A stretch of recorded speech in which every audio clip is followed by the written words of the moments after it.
Hello, my name is Allison Piazza, Clinical Medical Librarian at the Samuel J. Wood Library. In this video, I'll share some best practices for successful screening of articles for your systematic or scoping review.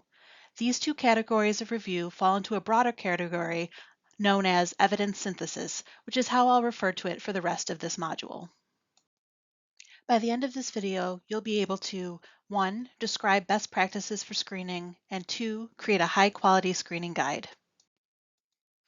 Before you and your team start the screening process, there are a few steps you can take to ensure that everyone's time is maximized and the project stays on track. They are 1. Create a screening guide. 2. Train screeners. 3. Pilot the screening process. And 4. Schedule weekly meetings. A screening guide is a structured set of questions that will guide the team through the screening process. Screening questions should be clearly worded and understood by all screeners working on the project. These questions will allow screeners to decide whether to send a record to the next phase of screening or to exclude. Some example screening questions could be, is this study a randomized controlled trial? Or, does the study address the effectiveness of our intervention? Creating a screening guide will reinforce the team's inclusion and exclusion criteria by clearly defining what is relevant and what isn't. This includes topic-dependent criteria, such as what is relevant to your PICO, as well as study type characteristics. For example, are you including meeting abstracts or non-English articles?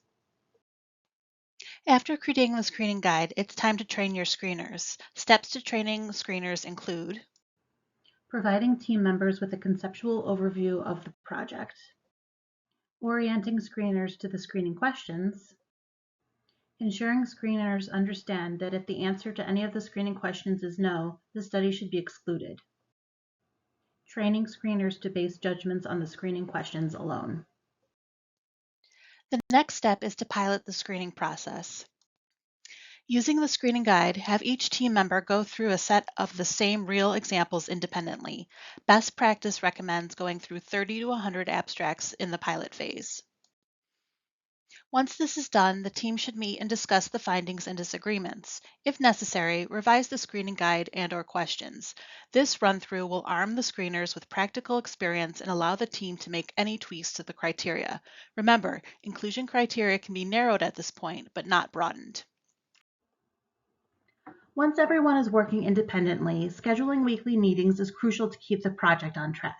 These can be quick check-ins, but are incredibly time-saving in the long run. This time should be used to discuss and resolve voting conflicts, reinforce inclusion-exclusion criteria, and to adjust the screening guide and protocol if necessary. After training and piloting has been completed, it's now time to begin the title abstract screening process. The first phase in screening is the title abstract screen. This is where you'll be excluding the bulk of your results. For example, in Campbell collaboration reviews, about 94% of potentially eligible documents are excluded during the title abstract screening. Screen the titles and abstracts of each document using the screening guide. Reconcile disagreements by having the screeners conference together and/or having a third person reconcile disagreements as decided by the protocol. After the title abstract screening is completed, full-text screening can begin.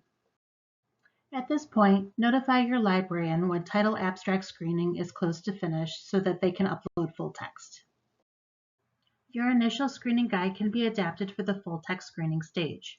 One key difference in these steps is that at full text screening, you need to provide a reason why a record was excluded. Reviewers will not only need to agree on exclusion, but also the reason for exclusion. Disagreements on exclusion reason will also be sent to conflicts. To avoid resolving unnecessary conflicts at the end, you can create a hierarchy of exclusion reasons. This way, if a study can be excluded for multiple reasons, for example, it's both the wrong study design and it's not in English, team members will pick the same exclusion reason. Be sure to reinforce this hierarchy at your weekly meetings. Occasionally, you'll see multiple references reporting on the same dataset. For example, a meeting abstract and its final published paper. Continue to screen each record independently and then merge records once all the full text screening has been completed. You can do this easily with Covidence. Proper documentation is key in evidence synthesis, as reproducibility is paramount. Reporting what was done during the screening process is necessary in the final manuscript, so be sure to keep track of any changes or deviations from the protocol. If you need any help with the content covered in this video, consult the readings and resources in this module or ask your librarian. Thank you.